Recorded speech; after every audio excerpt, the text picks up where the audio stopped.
Pour la deuxième fois, Topo a participé au festival Histoire et Cité. Attends, quoi? Tu sais toujours pas ce que c'est? Bon, super. Du coup, je t'invite à regarder notre première vidéo tournée l'année passée, qui montre bien ce qu'est le festival qui a lieu à Genève chaque année, habituellement fin mars.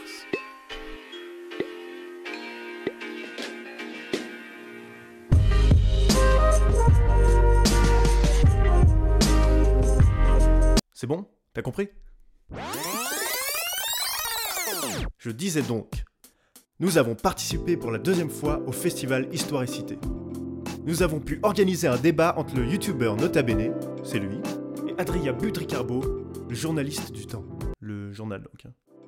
On a nommé ça l'Histoire 2.0, parce que ça claque, et aussi parce qu'on voulait savoir si YouTube et les réseaux sociaux étaient devenus des canaux d'information tout aussi légitimes que les médias traditionnels pour la transmission du savoir. Bon, on ne parle évidemment pas des vieilles pages Facebook, Le saviez-vous? ou D'après une étude américaine, blablabla. on parle de chaînes YouTube, par exemple, qu'ils vulgarisent pour le grand public. Et c'est le cas de Nota Bene. Après cette conférence, il a accepté de répondre à quelques de nos questions. Bref, voici son interview. La connaissance de l'histoire, l'état actuel de la connaissance de l'histoire, on ne peut pas s'enorgueillir de connaître toute l'histoire. Il y a encore plein de sources qui ne sont pas exploitées, qu'on va pouvoir découvrir. Et même une fois qu'on les aura découvertes, il y aura toujours une interprétation qu'on va pouvoir poser dessus.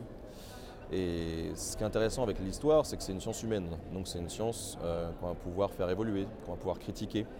Et des sources qui étaient utilisées au début de ce siècle ne seront plus utilisées pareil dans 50 ans.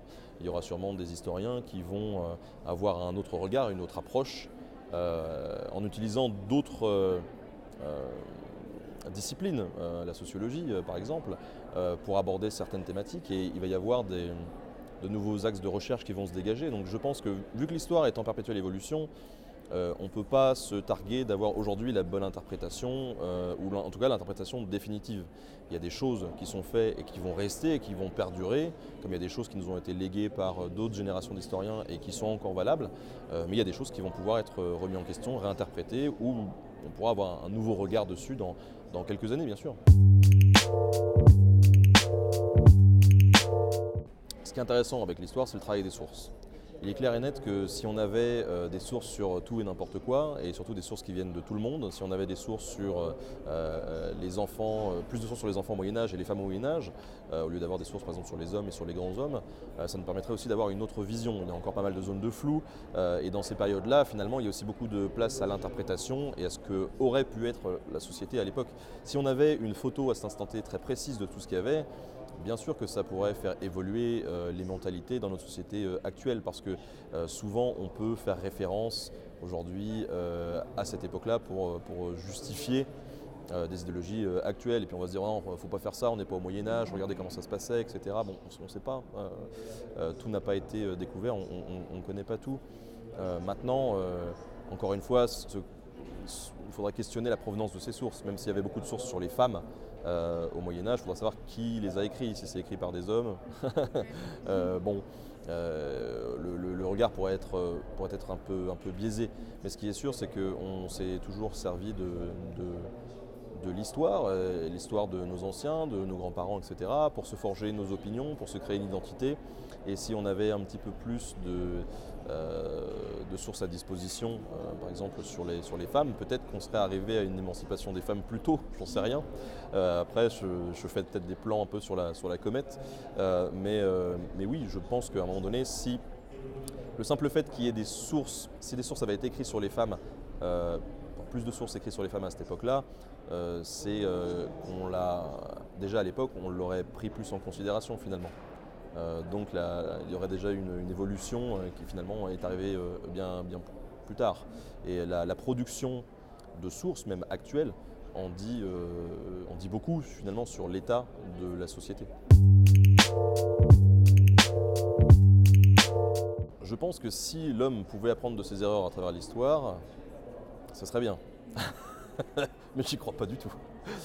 J'y crois pas du tout. Je dirais que voilà, l'historien, c'est peut-être un petit peu le le sage qui se dit que dans un monde idéal, en connaissant le passé, on peut analyser les mécanismes de l'histoire et du coup prévenir un petit peu les catastrophes futures ou les éviter, etc. Ça serait vraiment bien. Maintenant, c'est pas une sagesse populaire non plus.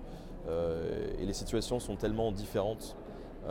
Et même si certaines situations se ressemblent, dans tous les cas, on ne pourra jamais occulter l'émotionnel.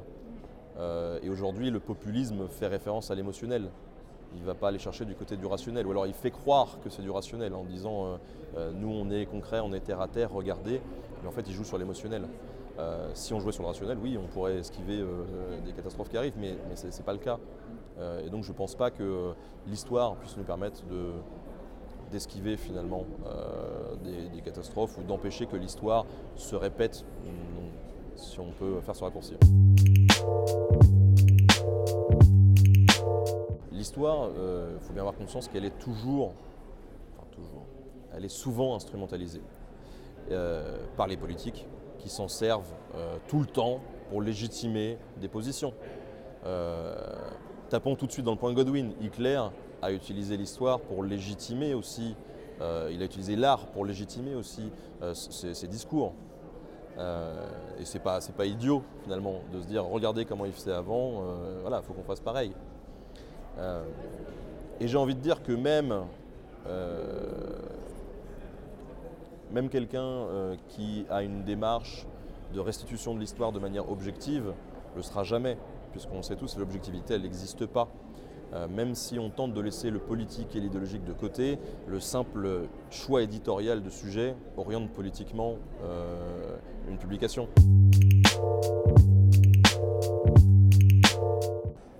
J'ai l'impression que l'histoire aujourd'hui, elle résonne particulièrement dans la politique. Est-ce qu'il y a une vraie place qui est accordée à l'histoire? Peut-être pas celle qu'elle mérite. En tout cas, ce qui est sûr, c'est que les historiens ne sont pas assez présents dans les médias en général.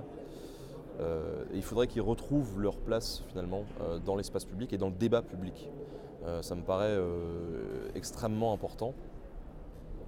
Et je comprends pourquoi ils n'y vont pas. Alors parfois parce que tout simplement ils ne sont pas invités, on ne leur demande pas leur avis. Peut-être que c'est à eux de s'imposer aussi. Après je comprends aussi qu'il y a une question d'image. Souvent quand on est spécialiste d'un domaine en particulier et qu'on est invité dans un média, on va parler 30 secondes sur un sujet, on a peur de faire des raccourcis, on a peur d'être jugé par ses pairs, on a peur de ne plus être considéré à sa juste valeur, je le comprends très bien, et pourtant il faut le faire. Il faut le faire, il faut aller au charbon, parce que l'histoire, elle peut être trop facilement détournée, elle peut être trop facilement abordée de façon manichéenne, et c'est souvent comme ça qu'elle est présentée finalement dans les médias plus traditionnels, ce qui est quand même dommage. Et les seuls qui peuvent nuancer tout ça, ça va être les historiens, qui pourraient prendre la parole et avoir des places un peu plus fortes. Alors, c'est le cas, je pense à la radio, il y a un peu plus d'émissions d'histoire qu'à la télé, par exemple. Mais en tout cas, des émissions qui sont un peu plus critiques, où il y a un peu plus de fond, où on nuance un petit peu plus, où on aborde des trucs un peu plus insolites que des sujets qui sont plus proches des préoccupations des historiens que celles qu'on peut aborder à la télé dans les programmes actuels. Je ne suis pas sûr que regarder le passé puisse expliquer la situation actuelle. En tout cas, pas tout le temps. Et on le voit très bien puisque la conférence inaugurale cette année d'Histoire et Genève, justement sur cette nouvelle vision de comment, plutôt de pourquoi on est arrivé à cette situation de la Seconde Guerre mondiale et de pourquoi on est arrivé à une société qui a mis Hitler au pouvoir. On l'a bien vu, certains protagonistes ici, intervenants, ont dit c'est une nouvelle approche, une nouvelle vision qui se dégage, qui nous permet d'un peu mieux comprendre. On est quand même en 2018, et c'était la Seconde Guerre mondiale, c'était il n'y a pas si longtemps que ça. Et aujourd'hui encore, on arrive à avoir un nouveau regard et à peut-être comprendre un petit peu mieux, grâce à ces ouvrages, comment ça s'est passé. Donc, le problème, c'est que l'histoire nous permet de comprendre les mécanismes qui agitent nos sociétés. Elle peut nous comprendre parfois pourquoi on en est arrivé là, mais pas toujours. Et parfois, on pense avoir une compréhension des événements qui sera autre dans 50 ans.